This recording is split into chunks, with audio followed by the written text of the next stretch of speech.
Assalamualaikum warahmatullahi wabarakatuh. Perkenalkan, nama saya Agus Kurniawan dari program studi pendidikan bahasa Inggris. Di sini saya akan menjelaskan dan mempresentasikan ragam bahasa mata kuliah Introduction to Linguistics dengan dosen pengampu Bapak Syaiful Milah MPD. Baik, di sini yang pertama ragam bahasa. Ragam bahasa adalah variasi bahasa menurut pemakaian yang berbeda-beda, menurut topik yang dibicarakan, menurut hubungan pembicara, kawan bicara yang dibicarakan, serta menurut medium pembicara. Bahmid 1990. Seiring dengan perkembangan zaman, sekarang ini masyarakat mengalami perubahan sehingga bahasa pun mengalami perubahan. Perubahan itu berupa variasi-variasi bahasa yang dipakai sesuai keperluannya. Dalam hal ini, banyaknya variasi tidak mengurangi fungsi bahasa sebagai alat komunikasi yang efisien, sehingga dalam bahasa timbul mekanisme untuk memilih variasi tertentu yang cocok untuk keperluan tertentu, yaitu disebut ragam standar. Subaryanto tahun 2000. Penyebab terjadinya ragam bahasa. Ada beberapa faktor sebagai penyebab timbulnya ragam bahasa yang ada di Indonesia, yakni seperti di bawah ini. Yang pertama, faktor budaya. Setiap daerah mempunyai perubahan kultur atau daerah hidup yang berbeda, seperti di wilayah Jawa dan Papua serta beberapa wilayah Indonesia lainnya. Yang kedua, faktor sejarah. Setiap daerah mempunyai kebiasaan, adat istiadat, dan bahasa nenek moyang sendiri-sendiri dan berbeda-beda antara daerah satu dengan daerah lainnya. Yang ketiga, faktor perbedaan demografi. Setiap daerah memiliki dataran yang berbeda, seperti wilayah di daerah pantai, pegunungan yang biasanya cenderung menggunakan bahasa yang singkat, jelas, dan dengan intonasi volume suara yang besar dan tinggi. Berbeda dengan daerah pemukiman padat penduduk yang menggunakan bahasa lisan yang panjang lebar disebabkan lokasinya yang saling berdekatan dengan intonasi volume suara yang kecil. Jenis-jenis ragam bahasa. Yang pertama, ragam dialek. Ragam dialek adalah variasi bahasa yang dipakai oleh kelompok bangsawan di tempat tertentu. Dari Ridal Aksara tahun 1993. Dalam istilah lama disebut dengan logat. Logat yang paling menonjol yang mudah diamati. Yang kedua, ragam terpelajar. Tingkat pendidikan penutur bahasa Indonesia juga mewarnai penggunaan bahasa Indonesia.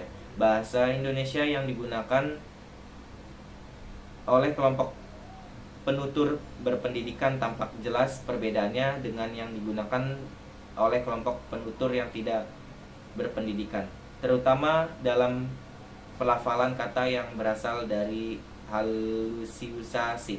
Yang ketiga, ragam resmi. Ragam resmi adalah bahasa yang digunakan dalam situasi resmi, seperti pertemuan-pertemuan dan perundang-undangan.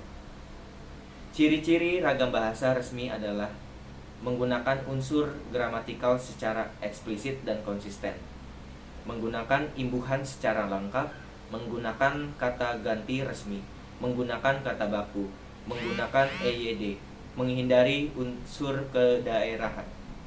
Yang keempat, ragam tidak resmi.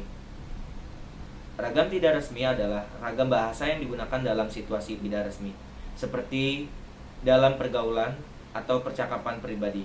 Ciri-ciri ragam bahasa tidak resmi. Kebaikan dari ragam bahasa resmi. Ragam bahasa resmi atau tidak resmi ditentukan oleh tingkat keformalan bahasa yang digunakan. Semakin tinggi tingkat kebakuan suatu bahasa, berarti semakin resmi bahasa yang digunakan. Ragam lisan.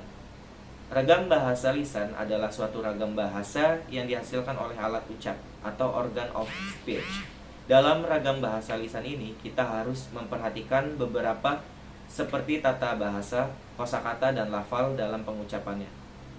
Dalam hal ini, dengan memperhatikan hal-hal tersebut, pembicara dapat mengatur tinggi, rendah suara atau tekanan yang dikeluarkan, mimik atau ekspresi muka yang ditunjukkan, serta gerak tangan atau isyarat untuk mengungkapkan ide sang pembicara. Yang kedua, ragam tulis ragam. Bahasa tulis adalah bahasa yang dihasilkan dengan memanfaatkan tulisan dengan huruf sebagai unsur dasarnya.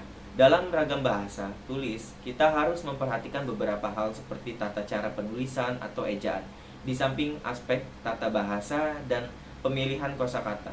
Dalam hal ini, kita dituntut untuk tepat dalam pemilihan unsur tata bahasa, seperti kata, susunan kalimat, pilihan kata, kebenaran penggunaan ejaan, dan juga penggunaan tanda baca dalam mengungkapkan ide kita. Untuk penutupnya, simpulan ragam bahasa adalah variasi bahasa menurut pemakaian, yang berbeda-beda menurut topik yang dibicarakan. Menurut hubungan pembicara, kawan bicara, orang yang dibicarakan, serta menurut medium pembicara, ragam bahasa ini timbul karena latar belakang budaya, sejarah, ataupun letak geografis. Akibatnya muncul berbagai variasi bahasa Indonesia. Ragam bahasa ini memiliki berbagai macam jenis yang dibedakan berdasarkan 3 hal, yaitu cara berkomunikasi, cara penuturan, dan topik pembicaraan. Dilihat dari cara berkomunikasi, ragam bahasa dibedakan menjadi 2, yaitu lisan dan tulisan. Dalam hal ini, penggunaan ragam lisan lebih baik karena seseorang dapat langsung mengekspresikan apa yang ingin diungkapkan daripada menggunakan tulisan. Dilihat dari cara penuturan, ragam bahasa dibedakan menjadi ragam dialek, terpelajar, resmi, dan tidak resmi. Dilihat dari topik pembicaraan, ragam bahasa dibedakan menjadi ragam soal, sosial, ragam fungsional, ragam jurnalistik, ragam sastra, ragam politik, dan hukum. Berikut yang sudah saya jelaskan pembicaraan tentang ragam bahasa. Semoga bisa bermanfaat bagi para pendengar atau yang melihat video saya. Jika ada kurang dan salah kata, mohon dimaafkan. Selebihnya, terima kasih. Wassalamualaikum warahmatullahi wabarakatuh.